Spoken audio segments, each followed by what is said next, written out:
for Washington State. And I predict a high-scoring game here, okay? A very, very high-scoring game, the way these guys play. So I'm taking Arizona to 10 points. And don't forget to sprinkle that shit. And I love the over 59. That's the better bet, I think, too. Over 59. Take Arizona, take the points, take the over 59 here, baby. Our premium plays to members are Memphis versus SMU. There's going to be Utah State versus Colorado State, Arizona versus Washington State, Florida International versus Charlotte, and Northwestern versus Minnesota. Those are some of our premium plays sent to members. Here's some quick hitters. Ole Miss versus Vanderbilt over 67. Let's try this again. We almost hit this at Texas A&M, but lost. Vandy is worse of a defense than Texas A&M, and they like to throw the ball a ton. Ole Miss is, like I said before, top 5 in yards per play, top 19 in points per game, top 30 in pace, and bottom 16 on defense. So, but what I do like here about this over, both teams are trying to make a bowl. They still have it. They still have a shot to make a bowl. So I'm easily going to take the over here. I think Vanderbilt's like more of the poor man's Texas A&M with worse of a defense, and they're going to give up more points. And then Memphis versus SMU. We're talking about the total here, not the side. I'm taking this over 72.5. I predict this game to be the biggest shootout of the week, if it's not Arizona versus Wazoo. Memphis is a top 3 team in yards per play at 7.5, top 6 in points per game at 45, and on the road, they are terrible, allowing 42 points per game on the road. SMU, on the other hand, played Michigan, TCU in the non-conference that kind of messed up their stats a little bit. And since the Central Florida game, they only lost to Cincinnati by 6. They beat Houston by 14 points at home. And they scored 45 points that game. And they scored 62 last week at Utah. So they're fighting for the AAC, American Athletic Conference West. And they're going to put up a great fight here against Memphis, baby. I like Memphis versus SMU over 72.5. I'm also going to look at that Virginia under. You know, you think about it, these teams are going to run the ball and stop the run. That could be another play as well. I will tweet it out. I have one more for you. Syracuse plus 10.5. Taking that in the money line sprinkle against Notre Dame. You know, don't understand this line. If Northwestern was a 10-point dog against Notre Dame, and it was at home, and this one's at Yankee Stadium, but still there's, a third Notre Dame fans at that Northwestern game. Then I think this should be a 6-point favorite. Personally, Syracuse is a pretty good team. They can score some points. They do have some efficiency problems, but they're hit and miss. Really, I think Dino Babers has done a great job with this group, and I really think that they have a shot here to cover the spread, possibly win this game outright. If you look at how they can put up some points, and their defense is a lot better than people really have given them some credit for. Let's take a look at what they're doing here on defense. Syracuse allows only 5.8 yards per play, 4.4 on the ground, and they play pretty fast. And so I think they've been on a 4-game winning streak here. They beat NC State, which is a decent team. They kept it close with Clemson, 4 points. Then they lost at Pitt, but Pitt's a pretty good team. And that was an overtime game. type, or that went all the way to the end. Did that go overtime? Yeah, I think that did go overtime. And that's the only losses they had.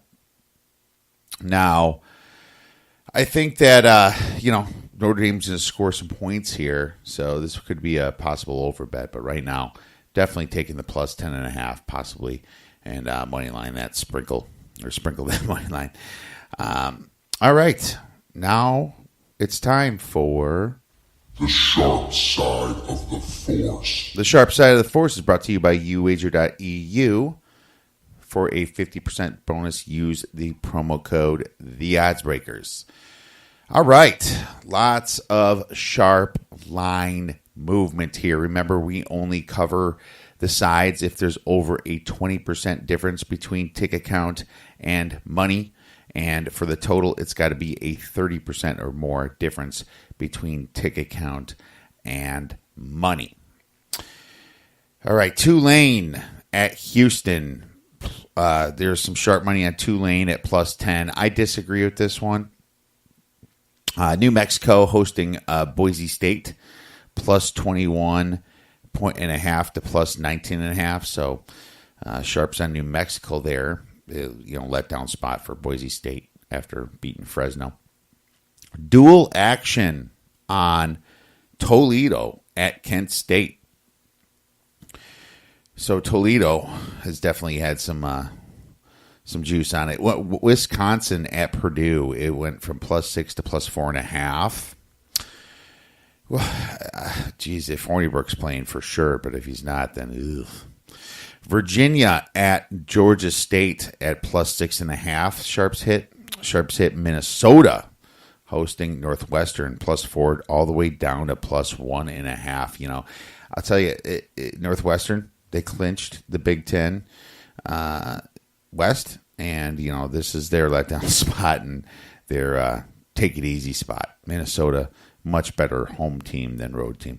UMass at Georgia, plus 44 down to plus 41. Middle Tennessee State at Kentucky at plus 16.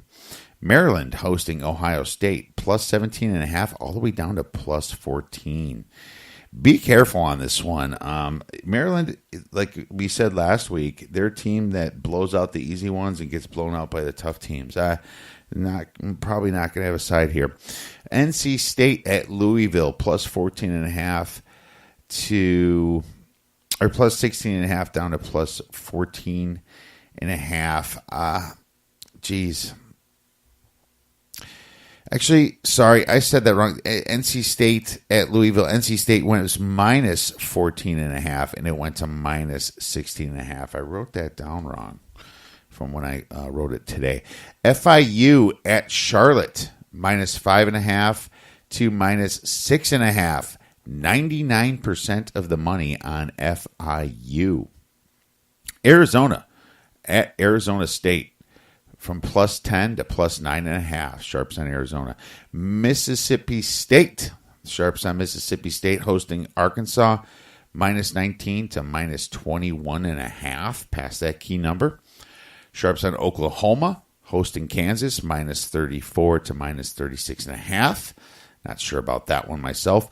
UTEP at Western Kentucky. Sharps on UTEP at plus 7. Sharps on Nebraska hosting Michigan State at plus 2. And sharps on Florida hosting Idaho minus 40. Sharp totals. FAU versus North Texas under 63. Dual action on Memphis versus SMU over 72 to 73. Sharps on Boise State versus New Mexico under 63. Sharps on Iowa versus Illinois over 58.5. Huge difference here. A 77% difference between money and ticket count. So that means everyone's betting the under and the sharps are hitting the over by a lot.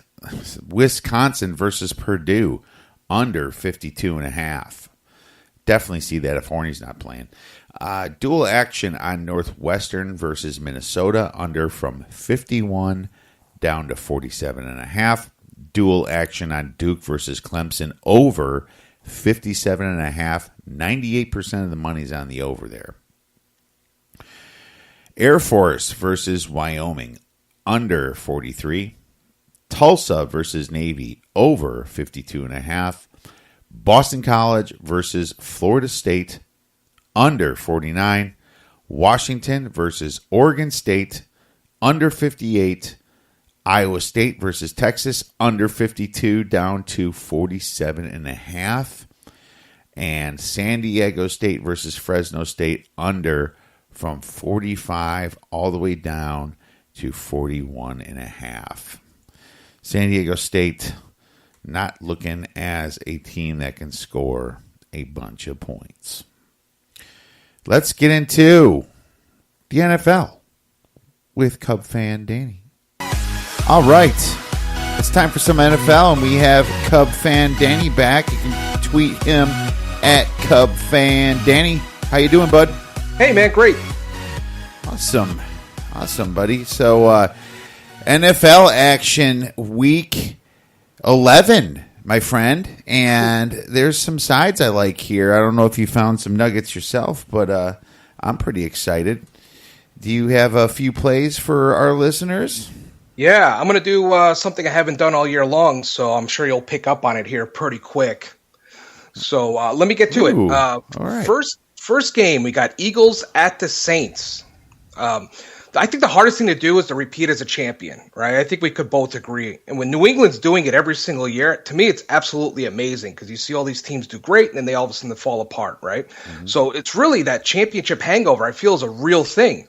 You know, the Eagles, perfect example. They're sitting at 4-5 this year, third place in the East, and reeling with injuries, right? So that's not good. They're still the defending champs. They still have Carson Wentz, but they're going up against the Saints, okay? Now, on the flip side, what the heck is going on in New Orleans, right? I mean, heck, Drew Brees, is he 29 or is he 39, right? Mm-hmm. He's thrown 304 passes this year and has one interception. Mm-hmm. One interception. Absolutely mind-boggling, right? He has the highest quarterback rating of his career at 123.8. He's completing 77.3% of his passes and already has 4 game-winning drives this year, right? The guy's playing out of his mind. The knock on the Saints over the years is they couldn't win away from the Dome, right? And put up points. Well, this year they're 5-0, averaging 36 points a game. This week they're playing at home, which only makes them more dangerous. At home, they're averaging over 37 points a game. In week 2, they only put up 21 points against the Browns, and that was week 2, okay? Now, last week, they dropped 51 in Cincinnati and didn't punt it once the entire game. Against LA, they dropped 45. Then that's a good defense. In Minnesota, a very good defense again. In Minnesota, tough place to play. They put 30 points on, right? So that's 3 weeks in a row. Here's my point. The Saints don't let off the gas, right? They play games like they're behind. Run the ball to kill time? I don't think so, right? They're completely passing and going to put points up, and they don't let it go. Here's the deal. Drew Brees, he's never won an MVP, correct?